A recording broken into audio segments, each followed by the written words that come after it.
What's up, guys? This is video podcast number one. Don't even have a name yet for the show, but I'm Zach, and I plan on doing movie reviews. I plan on doing album reviews, and I figured what better way to start than with my favorite artist of all time, just put out a new album. So at this point, I know I'm going to invest more into the quality of these videos, but ultimately it's going to be all about the content. So what better way to start off than to talk to you about my favorite artist and what I gathered out of their new album. So first of all, we're talking about Eminem. We're talking about Music to Be Murdered By, Side B. The Side A came out in January, so the start of the year, pre-coronavirus. And now at the end of the year in December, we're getting Side B. It's a whole nother album. We got 16 new songs to talk about. Now, I'm about to do a video, which I planned on having be my first video, on my top 25 albums of the year for 2020, because there was a lot of good stuff that came out this year. A lot of people spent a lot of time listening to music just because we, had the free time at our disposal. So I wanted to get into that. But at the end of the day, I think I decided I don't want to put this album in there. I think that Music to Be Murdered By, while it was great, it's Eminem in 2020. It's not necessarily one of my top 25 favorites. So I still want to talk about it. So I figured let's do it track by track, just Music to Be Murdered By, Side B. And then I'll go a little bit into Side A. I think that Eminem's relevance in the rap game right now is different than it's ever been before. I think that the younger generation doesn't necessarily receive Eminem the same way that people my age did. Now, to preface, my introduction to Eminem was probably around 2004 with my band. My band came out, was with D12. I was probably in second or third grade, and I was instantly hooked to the song. Eminem's verse was what stood out to me at first. The music video stood out to me. I definitely learned a lot from that song at a young age. And my love for Eminem kind of just grew from there. After my band, How Come, came out, I had the edited version of D12 World. And then, of course, when Encore came out, I had that CD too. Was in third grade when Encore came out. Obviously, it's one of his worst albums, but as a kid, I knew every word to every song on it. It's what we listened to. It's still something that I hold dear to me, even though I know that the album's not necessarily Eminem's best. By fifth grade, I had gone through and gotten all the albums edited. I had heard them all originally that way. And then obviously as I got a little bit older, was kind of able to listen to the songs again for, it seemed like a first time with the unedited versions of them. And so when I was, I want to say in eighth grade, Recovery came out, and that was huge. That was Eminem's whole big comeback. Even though Relapse had come out the year before, everybody was ready for M. It was his most well-received album of his second part of his career, and a lot of people have given him a lot of hate since then. Say Recovery was the last album that was really publicly enjoyed, and since then he's kind of needed to, at least he feels, continue to show us why he's still relevant in the rap game. Even now, he's 48 years old, going to be 50 in 2 years, and just trying to find his place. So anyway, let's dive into Music to Be Murdered By, Side B. So track one is Alfred, which is just kind of an intro track. And it's kind of strange that Eminem decided to put Side B at the beginning of the album when you listen to it on Spotify, when you listen to it on Apple Music, because in all reality, it kind of does work as a Side B. So the first part of the album should have played first, and then this should have came afterwards. It says something about enjoying the first half of the album on this track, so it was just kind of strange having it at the beginning if someone hadn't listened to Side A before. I'm going to talk more about why the track listing was kind of interesting to me. I think that the tracks could have been laid out in a better order. So now we could jump into the second track, which is Black Magic. It's one of Eminem's kind of like love-hate songs, something that he's done a lot throughout his career. And it's kind of interesting where it started. Some people would say that it probably started with Superman. Superman is a phenomenal song. He doesn't really talk about the same kind of love in Black Magic that he does in Superman. It's still like the abusive relationship kind of deal. He's got Skylar Grey as a feature on the song. I think it's their 8th or 9th song together. There's another one on this album, which is Leaving Heaven. Leaving Heaven is about Eminem's relationship with his dad, and his dad dying, I guess, in 2019, 2020, and him kind of finally dealing with the fact that he hadn't really seen his dad his entire life, and now his dad was gone and he was never really going to get to see him. That's definitely a better showing for Skylar Grey. Like I said, Black Magic is just kind of like one of the love-hate songs that Eminem does, and it kind of was an interesting choice to put it as the first song on the album. I got to be honest, I knew that this was going to come out, so I stayed up to listen to it, and it was kind of a little disappointing to hear the first song on the album just be like a typical, like, kind of love hate kind of song by Eminem. It's something that he's done a lot since Recovery. Like I said, we could say that the start of this was Superman, but Superman's an awesome song. Superman is a classic Eminem track. And then he does do more kind of like hate love songs about Kim with like Puke is a good example. I loved Puke as a kid. So that's interesting now that I'm kind of thinking about that as one of the other ones.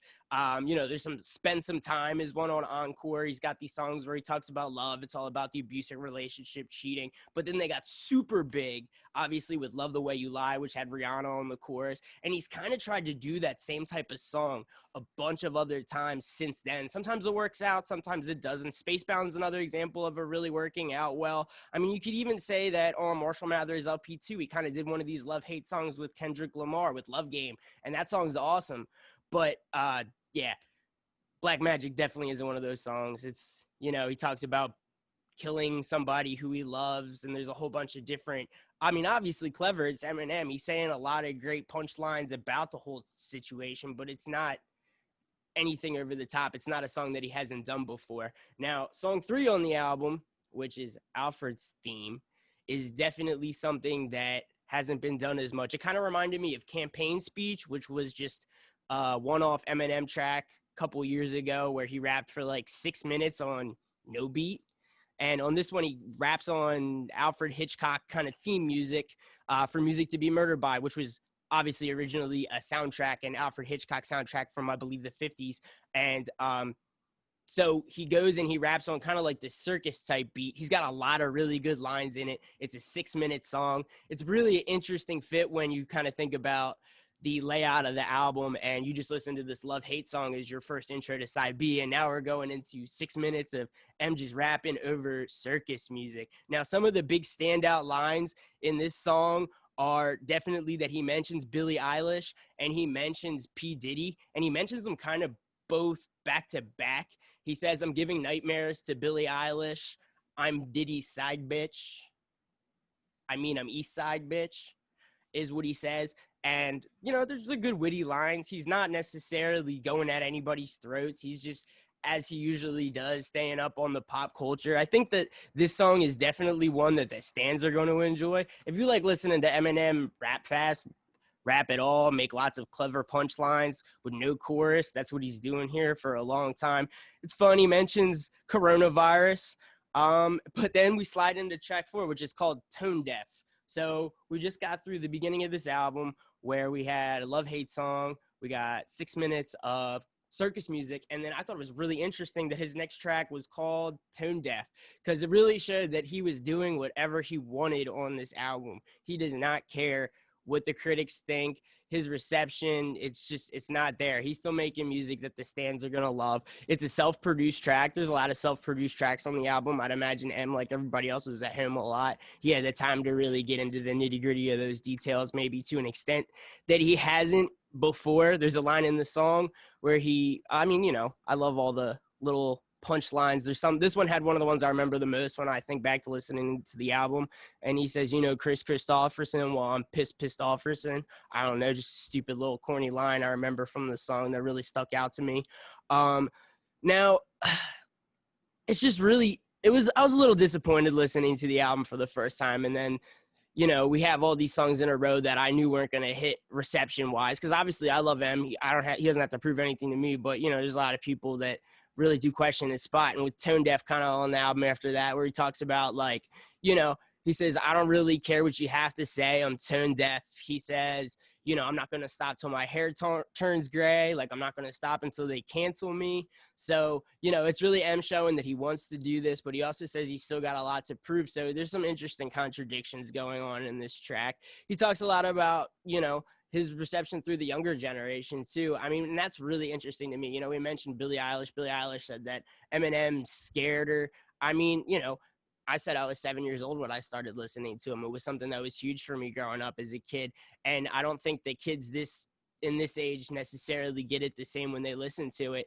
You know, listening to Marshall Mathers LP, which came out in 2000, and all the controversial things that he had to say. But like, you know, there was that raw emotion behind it where if you were a kid and you didn't really understand the world, like it really stuck with you. I mean, you know, especially as being somebody that could relate directly to Eminem, it certainly stuck with me. I loved the raw emotion, the fact that he was just kind of like fuck everybody. But it's not the same anymore. That's not what the kids want. It doesn't hit the same. The beats aren't as produced as they are now. I mean, it's, you know, it's different, and people don't like Eminem the way that they used to. He definitely comes off a little dad and all of the cynical things that he says at this point in terms of the new rap game. And when he has songs like Tone Deaf and stuff like that, like this is one of those songs where, you know, I love Eminem. I'm 25. I try and show this song to, like, you know, a 16-year-old, say like, yo, this is the guy. Like, they're not really going to go for it. They're not really going to be about it the same way. I mean, you know, and there's a lot of people who were fans of his old music that aren't going to really go for this. Like, you know, if you thought that Eminem Show was a great album, this doesn't necessarily come from the same place in Eminem's brain that did. And that's, you know, that's what I have to say about Tone Deaf. The line about Paul wanted to take Christmas off again, so I played the song for him. I mean, it's catchy. It works. I mean, is it the song that you're going to ride around in your convertible to? Maybe not. I liked it, though. Next song is Book of Rhymes. Book of Rhymes features DJ Premier.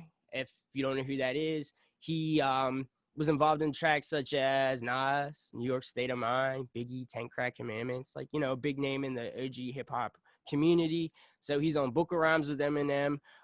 It's definitely a pretty rappy song on the album. Chorus is okay. He references Ja Rule on the song. Always fun. You know, he talks about his critics. He talks about his accomplishments on this song. Those are huge themes throughout the entire album. Those are huge themes throughout a lot of the music that Eminem's doing at this point in his career. Next track is Favorite Bitch. Features Ty Dolla $ign. Definitely an interesting combination. Kind of works. Ty kind of opens up the song talking about how rap used to be his favorite bitch, but it doesn't really love him the same way anymore. So it's another one of those songs, kind of like this all started around 25 to Life on Recovery, where M's been talking about rap kind of like a woman. Kind of does that. He talks about being poor at a young age in the song. He talks about he gets insecure when new dudes are hitting on his girl, which in the song is the rap game. So, you know, he gets insecure when he sees those new people hitting and he doesn't understand it. There's also, he talks about how he always hated, like he talks about himself as a kid. He talks about how his mom told him his smile was stupid. Just a lot of, you know, those interesting things where I like origin stories. I like, you know, with the things that happen to you when you're a kid definitely affect you a lot. So when Eminem's talking about how his mom told him his smile was ugly when he was 5, I don't know. That's still, to me, I know Eminem's talked about subjects like that a lot, but that still is definitely something that hits for me.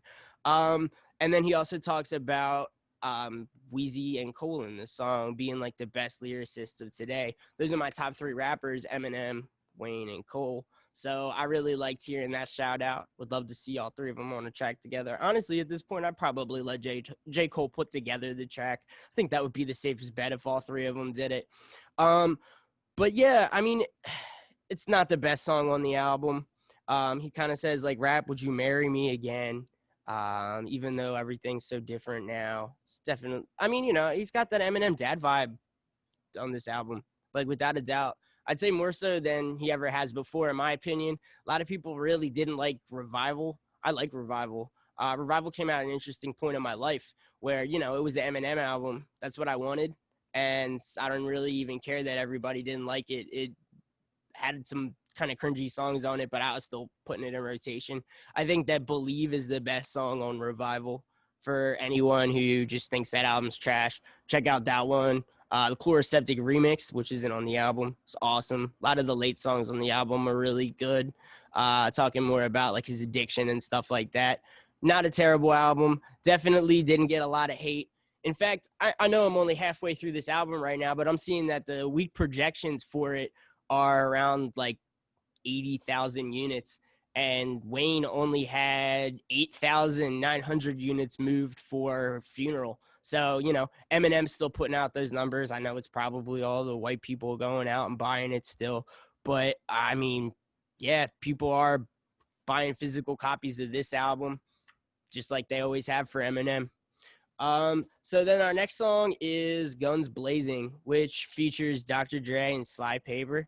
Um, so it's about relationships again. Dr. Dre is going at his ex-wife Michelle. I'm sorry, nah, that's who Eminem's going at. We'll get to that.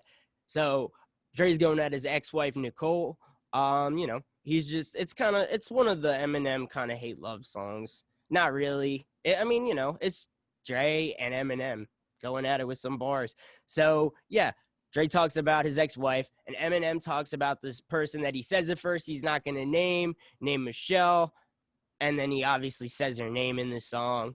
I'm not really too sure what their relationship was. I mean, it almost seems like sometimes Eminem can actually get away with having a private life. Like, if he's having all these relationships, nobody's catching him. Like, Ariana Grande, you always know what she's doing.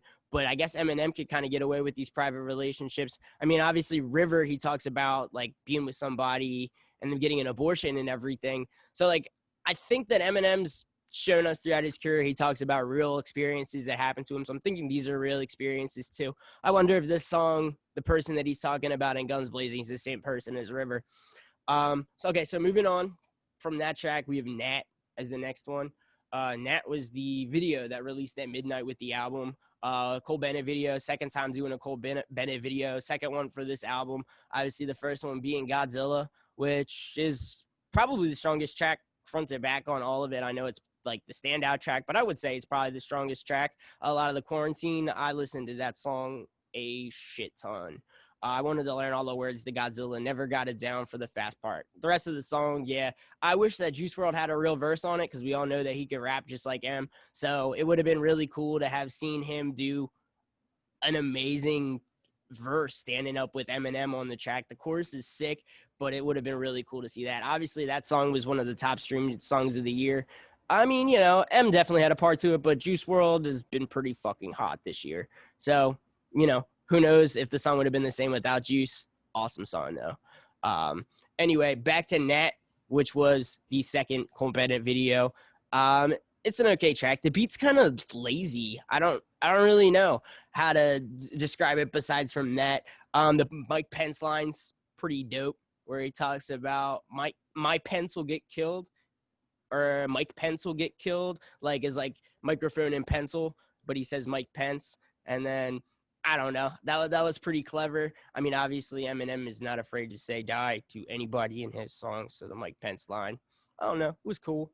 I thought it was pretty creative. Eminem definitely talked about COVID in a way that was not annoying. I mean, Eminem's always good with the big words and his raps and everything. So hearing him talk about like all the cleaning products and stuff, like it worked. This chorus was a little confusing. He's talking about he talks about bats, how it comes from COVID comes from bats. He plays off of bats. But he says it goes from like Martian to human.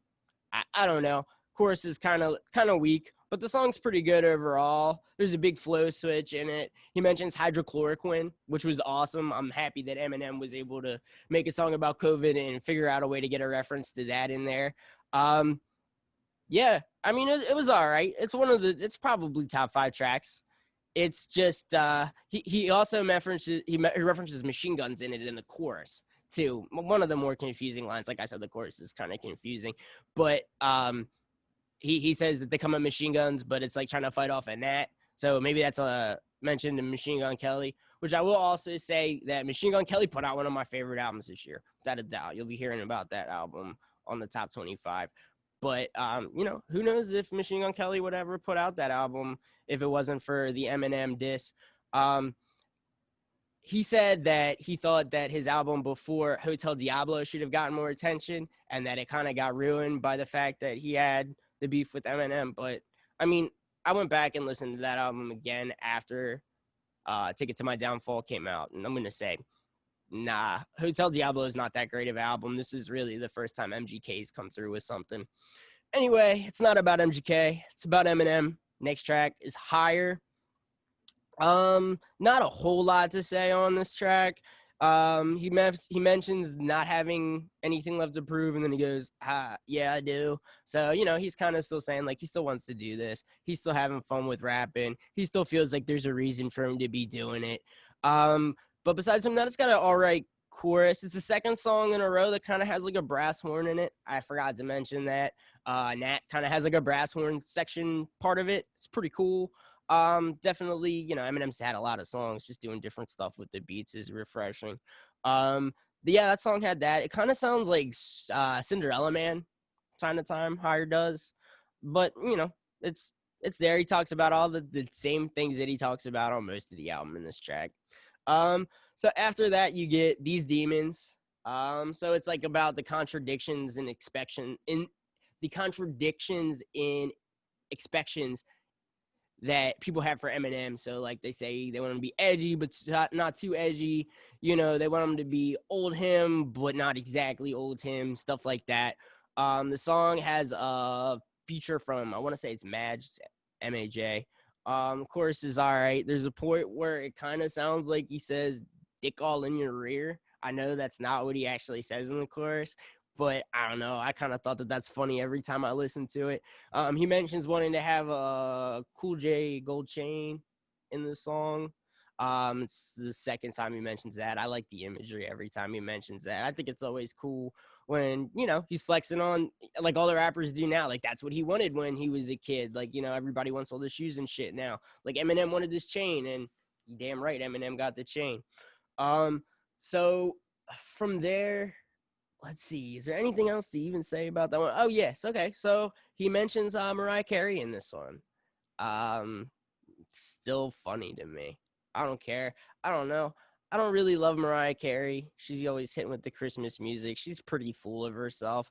I always thought it, like, I'm sure she probably had a relationship with Eminem at one point in time. So if she's denying it, like, it's funny that Eminem just always brings it up. Like, she's just so much better than him that she just can't ever mention the fact that they were ever in a relationship, whatever. And you keep bringing it up. It's kind of funny. The Nick Cannon stuff, like, he could ever touch him. Like, we saw all the tricks he tried to play. None of it worked. Nobody cared. Nobody was switching sides.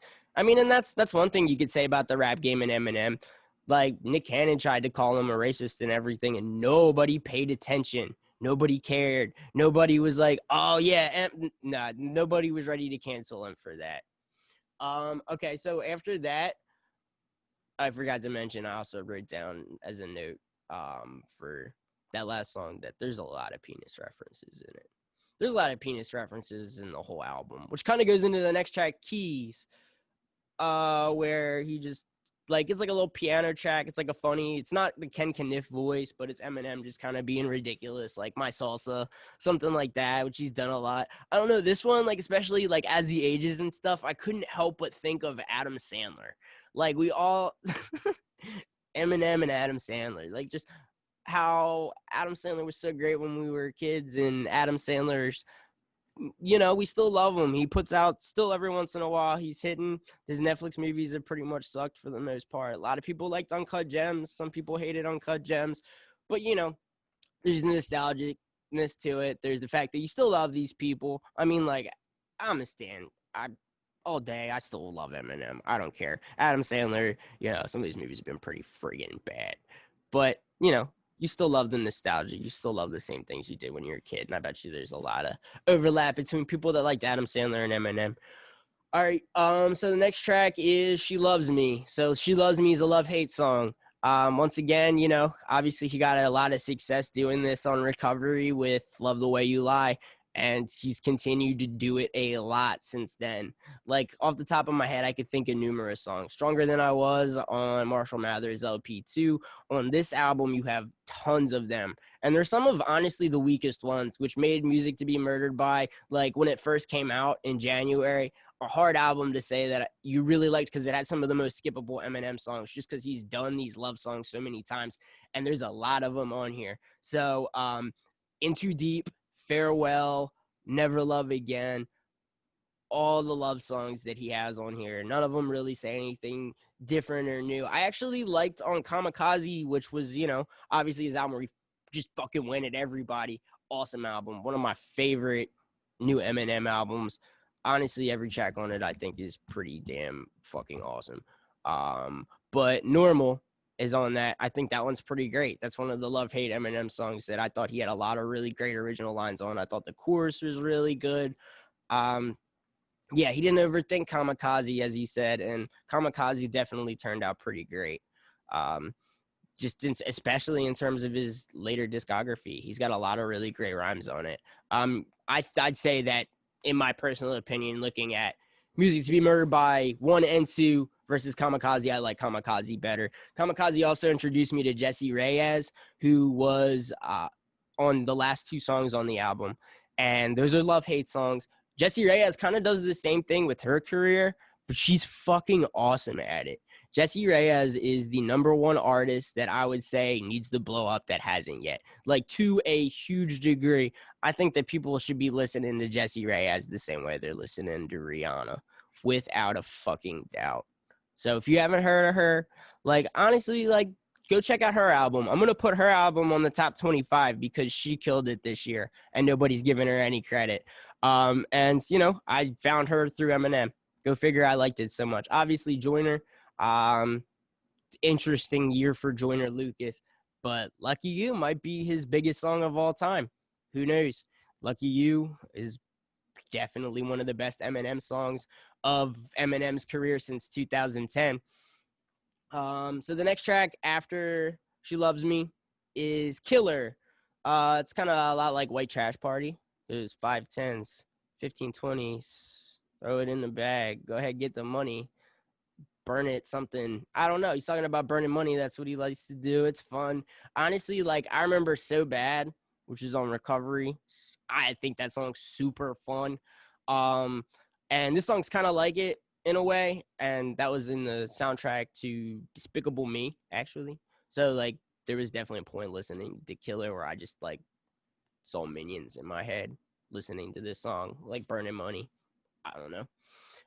Yeah, so it's not one of the best songs on the album, and it's definitely one of the ones, once again, if you try to show a 16-year-old and you were like, this is Eminem, nope, not gonna work.